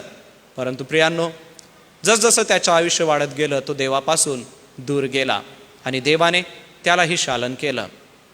प्रियांनो, आमचा देव तोंड पाहून वागत नाही. आम्ही चांगले आहोत, मी चांगलं करतो, माझं चांगलं आहे, किंवा मी देवासाठी चांगलं वागतो. परंतु प्रियांनो, जर देवाच्या दृष्टीने माझ्यामध्ये काही उणीव आहे तर देव नक्कीच मला फटके मारीन. कारण की जखम करणारे घाय त्याच्याकडे आहे, वरवी लावणारे फटके त्याच्याकडे आहे. आणि कारणसुद्धा दिलेलं का आहे? कारण आमच्यातली जी दुष्टता आहे ती निघून जावी. दुष्टता मानवाच्या जीवनामध्ये उपजतच असते. बालपणापासूनच मानवाच्या मनामध्ये विचार वाईट असतात, वाईट कृती त्याच्या जीवनामध्ये असते. उदाहरण पाहायचं झालं तर हनन्या आणि सफीराचं बघा. हनन्या आणि सफीराने देवाच्या मंदिरासाठी जे देण्याचं ठरवलं होतं ते ठरवलं होतं.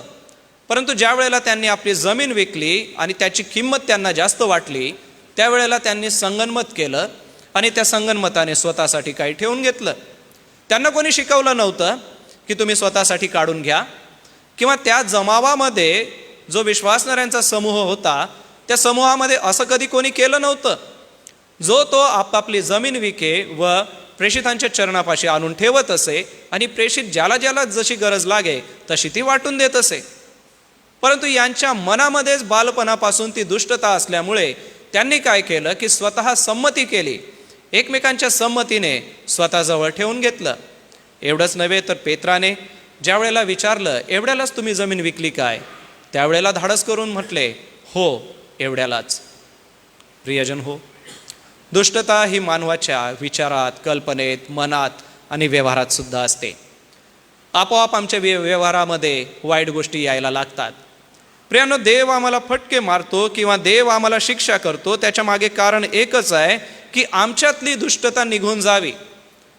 जर आपल्या मनात हे विचार आहे की देव माझी परीक्षा का पाहत आहे, देव मला या परीक्षा प्रसंगांमधून का नेत आहे, तर प्रियांनो, कदाचित देवाला न आवडणारी अशी दुष्टता तुमच्या आणि माझ्या मनात असावी.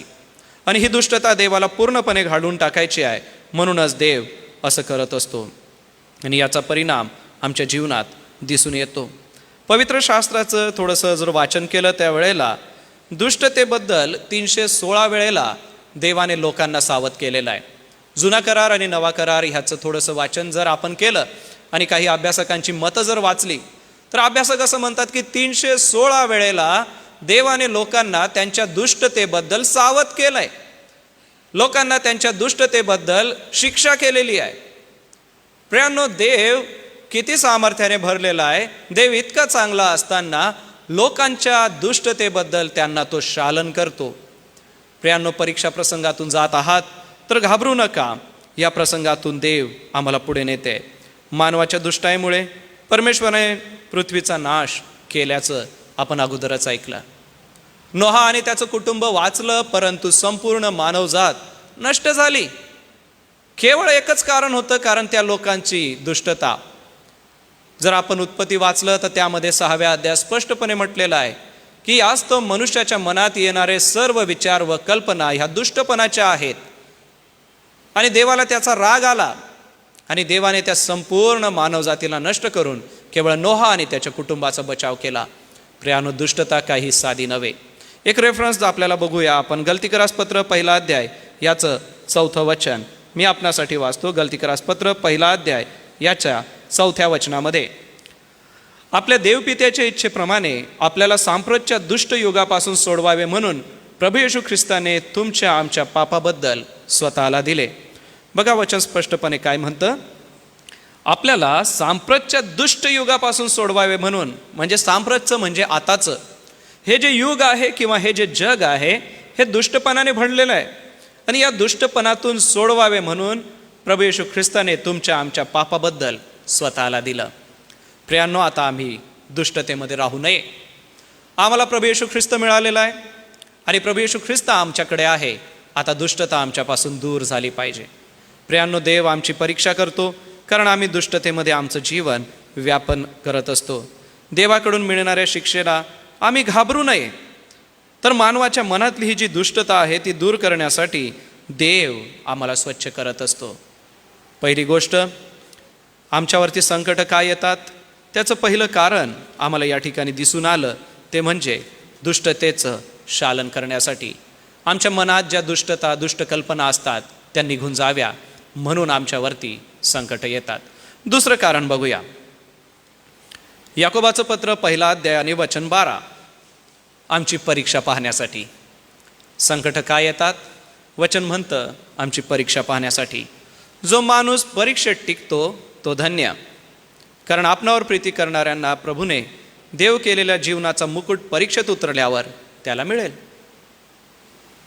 परीक्षा पास झाल्यानंतर जो आनंद असतो तो फार मोठा असतो. आम्ही लेकरांना सर्टिफिकेट ज्या वेळेला देतो त्यावेळेला त्यांच्या चेहऱ्यावरचा जो आनंद आहे तो बघून खूप आनंद वाटतो. आणि ही लेकरं सर्टिफिकेट घेऊन आपल्या घरात सगळ्यांना दाखवतात की आम्हाला सर्टिफिकेट मिळालं, आम्हाला बक्षीस मिळालं.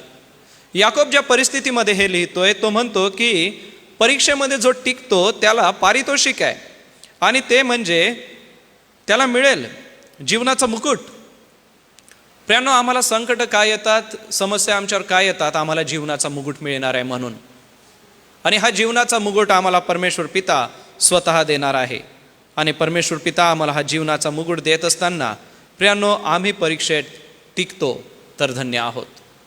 अनेक वेळेला परीक्षा येतात त्यावेळेला मनुष्य मानसिकरित्या हारून जातो. समस्या येतात त्यावेळेला मनुष्य शारीरिकरित्या इतका कमजोर होतो. जो मनुष्य डिप्रेशनमध्ये आहे किंवा जो मनुष्य समस्येत आहे त्याचं बोलणं चालणं त्याचे हावभाव अचानक बदलतात. का हे घडतं? कारण तो मानसिकदृष्ट्या खचून गेलेला असतो, शारीरिकदृष्ट्या तो थकून गेलेला असतो. प्रियांनो, तुमच्यावर आणि माझ्यावर कदाचित संकट येतील, कदाचित आली असतील, परंतु एक विचार लक्षात घ्या, आमची परीक्षा पाहण्यासाठी हे घडलेलं आहे. का? कारण आम्हाला देवाला मुकुट द्यायचा आहे. देव आमच्यावर इतकं प्रेम करतो की तो आम्हाला जीवनाचा मुकुट देऊ इच्छितो. आणि हा जीवनाचा मुकुट आम्हाला तेव्हा मिळेल ज्या वेळेला आम्ही परीक्षेमध्ये टिकू. जर ह्या समस्येत आम्ही टिकलो नाही, ज्याला ब्लॅक स्लायडिंग म्हणतात, पुन्हा जर आम्ही माघारी फिरलो, आमच्या विश्वासापासून माघारी फिरलो, नाकारू शकत नाही परंतु अनेक ख्रिस्ती लोक हे विश्वासापासून माघारी फिरतात ज्या वेळेला त्यांच्यावर संकट येतात. एवढंच नव्हे तर स्वतःच्या इच्छेने स्वतःच्या वासनांना वाव मिळण्यासाठी लोक ख्रिस्तालाही सोडण्याचं धाडस करतात आणि ख्रिस्ताच्या विश्वासापासून दूर जातात केवळ मोहासाठी. प्रियांनो, संकट किंवा परीक्षा येतात त्यावेळेला एक लक्षात ठेवा, ह्या परीक्षा आलेल्या आहेत तर या परीक्षा आम्हाला मुकुटसुद्धा देतील. ही समस्या आलेली आहे, ही समस्या आम्हाला ख्रिस्त येशूच्या द्वारे आमच्या डोक्यावर मुकुटसुद्धा ठेवला जाईल. प्रियांनो, ते किती मोठं पारितोषिक असणार आहे. जगातल्या सर्व पारितोषिकांपेक्षा मोठं पारितोषिक ते असणार आहे की आमच्या डोक्यावरती मुकुट ठेवला जाईल. मग आज जगामध्ये तुमची परीक्षा होत आहे याचं वाईट वाटून घेऊ नका. याकोब म्हणतो की आनंद माना. प्रियांनो, आम्हाला परीक्षा प्रसंगाला सामोरं जायचं आहे. एक वचन अजून वाचतो, निर्गम ह्याचा 16वा अध्याय आणि वचन 4. निर्गम ह्याचा 16वा अध्याय आणि वचन 4. तेव्हा परमेश्वराने मोशेला म्हटले, पहा, मी आकाशातून तुमच्यासाठी अन्नवृष्टी करेन आणि लोकांनी बाहेर जाऊन एकेका दिवसाला पुरेल इतके जमा करावे. यावरून ते माझ्या नियमाप्रमाणे चालतात किंवा नाही याविषयी मी त्यांची परीक्षा पाहीन. ते माझ्या नियमाप्रमाणे चालतात किंवा नाही. हे मानना देण्याबद्दल आहे. देवाने मानना त्यांना दिला आणि धन्याच्या आकाराचं एक बी पहाटेच्या वेळी पडत असे. पहाटेच्या वेळी हे लोक बाहेर जायचे आणि ज्या दिवसाला पुरेल तेवढंच अन्न गोळा करायचे. जर जास्त गोळा केलं तर दुसऱ्या दिवशी ते सडून जायचं.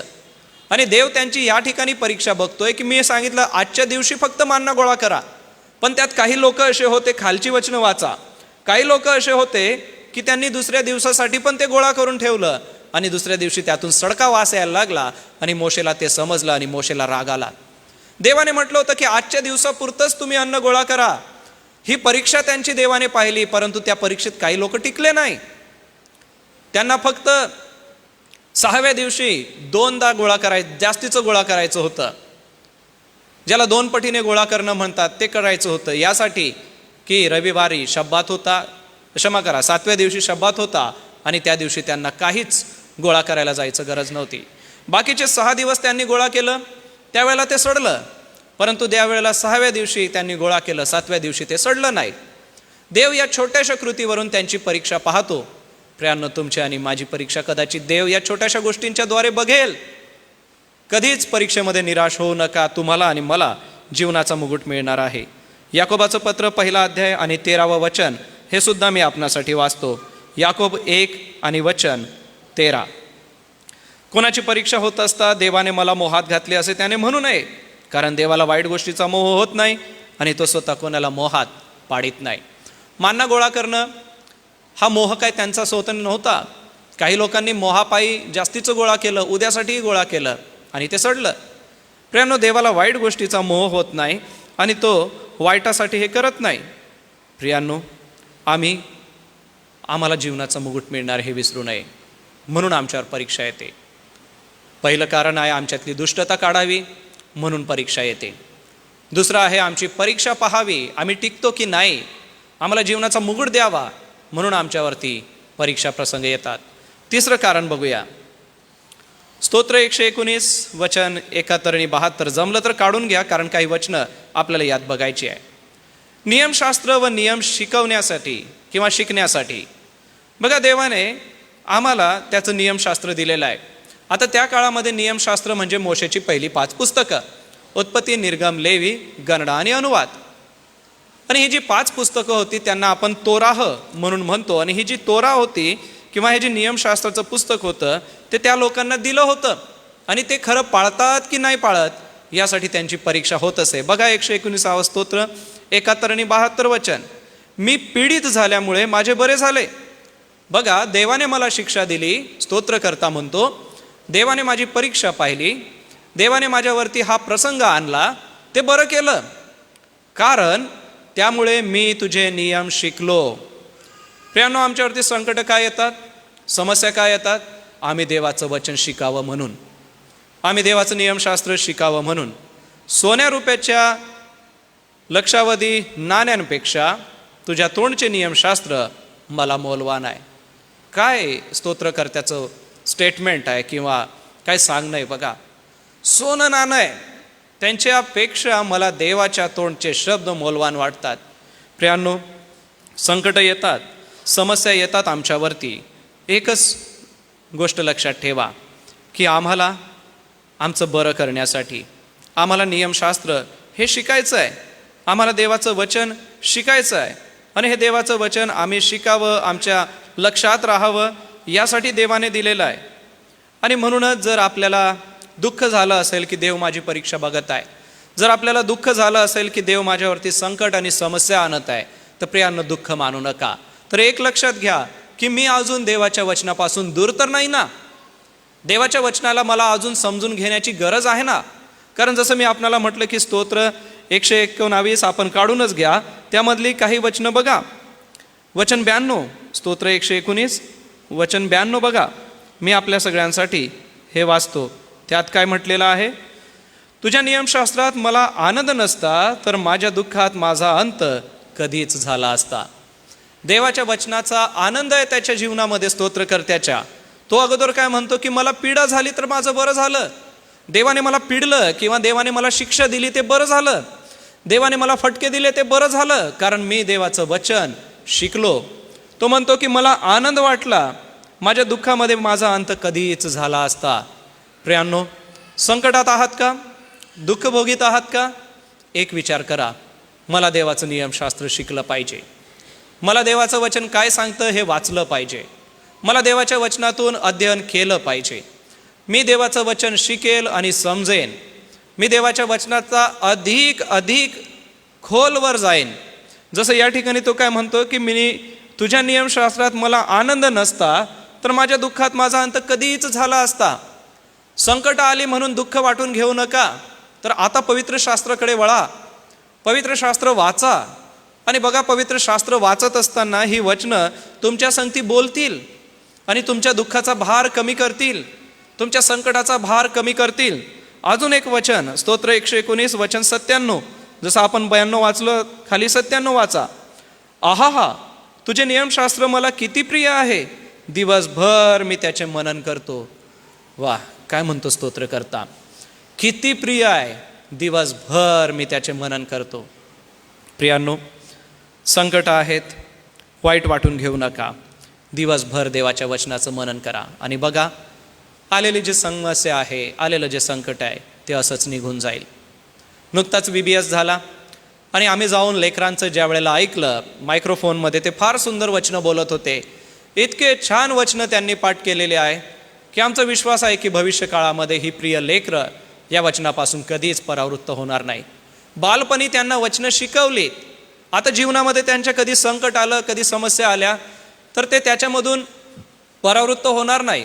त्या संकटाला ते सामोरं जातील, कारण की देवाचं वचन हे त्यांच्याकडे आहे. प्रियांनो, देवाचं वचन आज आपल्याकडे आहे. आमच्या दुःखामध्ये जर आमचा आधार काय आहे तर आमचं देवाचं पवित्र वचन आहे. हे वचनच आहे जे आम्हाला संकटातून बाहेर काढतं. वचनच आहे जे आम्हाला समस्येतून बाहेर काढतं. वचनच आहे जे वेळेला आमच्यावर संकट येतात त्या संकटामध्ये आम्हाला जर कोणी धीर देतं तर देवाचं वचनच आहे जे आम्हाला धीर देतं. प्रियांनो, जर आपल्याला वाटतं की मी आज समस्येमध्ये आहे, मी आज संकटात आहे, तर आजपासून देवाच्या वचनाला नव्याने वाचायला सुरुवात करा. देवाच्या वचनाचं अध्ययन करा, पठन करा, वाचन करा, मनन करा. स्तोत्रकर्ता येथे काय म्हणतोय की मी देवाचं वचन कसं वाचत बोलेल आणि देवाचं वचन आपल्या जीवनाचे मार्ग मोकळे करीन. प्रियांनो, आमच्यावर संकट येतं, आम्ही नियमशास्त्र व नियम शिकण्यासाठी. देवाचं वचन आज आमच्याकडे उपलब्ध आहे. पूर्वी आपल्याला असं म्हणायचे की 120 रुपयाला पवित्र शास्त्र मिळतं, बायबल मिळतं. कालांतराने त्याची किंमत 150 झाली, 160 झाली, आता 320 आहे. कालांतराने ती वाढेल. का वाढेल? कारण की छपाई बंद आहे. भारतामध्ये तुमच्या संकटात, तुमच्या समस्येत जर तुम्हाला कोण बाहेर काढू शकतं तर देवाचं वचन आहे. म्हणून देवाचं वचन कितीही महाग झालं हरकत नाही. आमचे शिक्षक आम्हाला म्हणायचे की बाळांनो, यावर्षी कपडे घेऊ नका, यावर्षी नवीन बायबल घ्या. तुम्ही कपडे घेण्यासाठी जितका खर्च कराल त्यातले पैसे बाजूला काढा. एक ड्रेस घेऊ नका, एक बायबल घ्या आणि एक कॉमेंट्री विकत घ्या किंवा काही बायबलची पुस्तकं आधारित विकत घ्या. प्रियांनो, पवित्र शास्त्र ही जी वचनं आहे ती आमच्या संकटात आम्हाला धीर देतात आणि संकटातून बाहेर काढतात. म्हणून पवित्र शास्त्राचं वाचन करा. काही उत्तरं आपण बघितली, आमच्यातील दुष्टता निघावी म्हणून आमच्यावर परीक्षा येते. सोबतच आमच्यावर परीक्षा येते आमची परीक्षा पाहण्यासाठी. आमच्यावर परीक्षा येते ते आम्ही नियमशास्त्र शिकावं म्हणून, देवाचं वचन शिकावं म्हणून. अजून एक उत्तर आपण बघूया. उत्पत्ती 50 आणि वचन 20. आता या ठिकाणी योसेपाची गोष्ट आहे. योसेफ आता मरणाच्या दारात आहे. आपल्या लेकरांना तो आशीर्वाद देतोय आणि आशीर्वाद देत असताना आपल्या भावांसंगती तो बोलत आहे. आणि भावांसंगती बोलत असताना तो काय म्हणतो?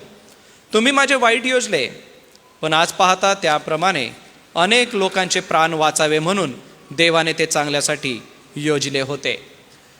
योसेफाच्या अब्रू नुकसानीला त्याचे भाऊ जबाबदार होते. पोटिफराच्या घरामध्ये जो त्याच्यावर आरोप ठेवण्यात आला, एवढंच नव्हे तर त्याला खड्ड्यामध्ये टाकण्यात त्याने केली. आणि ज्या वेळेला त्याचा आता अंत समय आहे, ज्या वेळेला आता तो झोपी जाणार आहे, त्यावेळेला तो आपल्या भावांना काय म्हणतो की तुम्ही माझे वाईट योजले. संकट होतं ते त्याच्यावरती किती वाईट आरोप करण्यात आला, त्याची संपूर्ण अब्रूचं नुकसानच करण्यात आलं. त्याला त्याच्या आईबापांपासून वेगळं करण्यात आलं, खड्ड्यामध्ये टाकण्यात आलं आणि मिस्रासारख्या राज्यामध्ये त्याला कितीतरी वर्ष आपल्या आईबापापासून वेगळं राहावं लागलं. आपल्या लोकांपासून त्याला वेगळं राहावं लागलं. किती मोठं संकट त्याच्यावरती आलं. पण या संकटाचं भविष्य काळामध्ये काय झालं? चांगला परिणाम झाला. तो म्हणतो की तुम्ही माझे वाईट योजले, पण आज पाहता त्याप्रमाणे अनेकांचे प्राण वाचावे म्हणून देवाने ते चांगल्यासाठी योजले होते. संकट तुमच्यावर येतात त्यावेळेला एक विचार करा, ही देवाची योजना आहे आणि ह्या संकटातून, या समस्येतून देव चांगल्या गोष्टी निर्माण करणार आहे. योसेफाला वाईट वाटत होतं की मी या ठिकाणी तुरुंगात आहे. योसेफाला वाईट वाटत होतं की माझ्या भावांनी मला विकलं. त्याला वाईट वाटत होतं की पोटिफराच्या पत्नीने वाईट आरोप माझ्यावरती केला आणि त्याचा परिणाम मला या तुरुंगामध्ये आपला वेळ घालवावा लागत आहे. परंतु प्रियांनो, भविष्यामध्ये काय झालं? केवळ मिस्राचं नव्हे तर संपूर्ण देशाचं, संपूर्ण राष्ट्रांचं भरण पोषण करावं लागलं आणि त्याची जबाबदारी योसेफाची. संकट आहे ती भविष्यामध्ये चांगल्यासाठी होत असतात. उदाहरण पाहायचं झालं तर एस्तेर राणी हल्ले केले, 3 रात्री त्याला उपाशी राहावं लागलं. त्याचा प्रवास वर्णन तुम्ही वाचा, फारच मनोरंजक असं आहे. त्याला फटके मारण्यात आले, मरणप्राय अशा वेदना झाल्या आणि तो म्हणतो की मी संकटांचा अभिमान बाळगतो. का बाळगतो? संकट येतात कारण की आमच्यातली दुष्टता देवाला दूर करायची असती म्हणून. देवबाप या पवित्र वचनाच्या द्वारे आपल्या प्रत्येकाच्या अंतकरणाची पकड घेओ आणि देवाचं वचन आपणासोबत बोलो. या प्रार्थना करू. सर्वसमर्थ आमच्या दयाळू परमेश्वर पित्या, आजच्या या सुदिन समयासाठी आम्ही आभार मानतो आणि तुझी स्तुती करतो, कारण की प्रभू तू आम्हाला आपल्या समक्षतेने, आपल्या कृपेने भरत असतोस. आजच्या या सुदिन सकाळच्या समयासाठी आम्ही आभार मानतो आणि ज्या वचनावर आम्ही मनन केलं ते वचन प्रभू पुन्हा एकवार आम्ही तुझ्यासमोर ठेवतो. येथे जमलेले आम्ही सर्व देवबापा आमचं मन तुझ्यासमोर मोकळं करतो. जर प्रभू येथे जमलेल्यांपैकी कोणी संकटात आहे, समस्येतून जात आहे, तर देवबापा आजचं वचन त्यांच्या अंतकरणात तू आणि माझ्याही अंतकरणात कार्य करणारं असू दे. संकटातून धीर, आशा आणि प्रीती निर्माण होत असते. प्रभू तू आमच्या मनातली, जीवनातली दुष्टता काढून टाकतो. आमची परीक्षा पाहून आम्हाला मुकुट देतो. एवढंच नव्हे तर परमेश्वर पित्या, तू आम्हाला या परीक्षा प्रसंगामधून आम्हाला सोन्यासारखं तप्त भट्टीतून जाऊन तुझं उपयोगी पात्र बनवतो. आमच्यासाठी भविष्यकालीन योजना तुझ्याकडे आहेत आणि त्या चांगल्या आहेत. आणि योसेफाचं उदाहरण आम्ही आमच्या डोळ्यासमोर ठेवतो की आज जरी संकट आहे तरी भविष्यामध्ये ते अनेकांच्या उपयोगासाठी कारणीभूत होणार आहे. म्हणून कसल्याही समस्येला भिवू नये, घाबरू नये. याकोब म्हणतो की परीक्षेमध्ये आनंद माना, तसा आनंद मारण्यासाठी तुझी कृपा तू आम्हाला दे. दानियल सिंहाच्या गुहेपर्यंत, त्या परीक्षेपर्यंत विश्वास होता. शद्रक, मेषक, अबेदनगो तप्त भट्टीपर्यंत विश्वासामध्ये मजबूत होते आणि तुला सादर होते. तसं प्रभू जीवनात कितीही संकट येवो, समस्या येवो, कितीही परीक्षा येवो, आम्ही घाबरू नये, तर परिपूर्ण बनावं यासाठी तुझी कृपा दे. आज ऐकलेली व वाचलेली वचनं आमच्या अंतकरणात राहू दे, यानुसार तू आम्हाला चालीव. प्रार्थना तारणाऱ्या प्रभू येशूच्या गोड नावाने केली म्हणून तो ऐक. आमेन. या आपण सर्व आपल्या जागेवर उभं राहू. प्रभूने शिकवलेली प्रार्थना म्हणू आणि आशीर्वादासाठी सन्मान्य रेव्हरंड टी.एम. पाटील पाळकसाहेब पुढे येतील, आशीर्वाद देतील आणि सुवंद देवा परात्पर गीत गाऊन आजची भक्ती एकमेकांना सलाम करून समाप्त करू. हे आमच्या स्वर्गातील पित्या, तुझे नाव पवित्र मानिले जाओ, तुझे राज्य येव, जसे स्वर्गात तसेच पृथ्वीवरही. तुझ्या इच्छेप्रमाणे हो. आमची रोजची भाकर आज तू आम्हास दे, आणि जसे आम्ही आमच्या ऋणी ऋण सुटितो तसेच तू आमची ऋणी आम्हास सोड, आणि आम्हास परीक्षेत आणू नकोस, तर आम्हास सर्व वाईटापासून सोडीव. कारण की राज्य, सामर्थ्याने गौरव ही सर्व काळात तुझीच.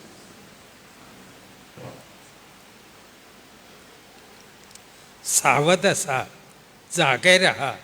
तुमचा शत्रू सैतान हा गर्जणारा सिंहासारखा कोणाला गिळावे हे शोधित फिरतो. त्याच्या विरुद्ध विश्वासात दृढ असे उभे रहा. आमचा तारणारा प्रभू येशू ख्रिस्त, त्याची कृपा, देवबापाची प्रीती आणि पवित्र आत्म्याची गोड संगती त्याच्या विश्वासणाऱ्या लोकांबरोबर, एसे चर्चमधील सर्व मंडळांबरोबर आणि त्याने निवडलेल्या इस्रायल राष्ट्राबरोबर यापुढेही असो. आमेन.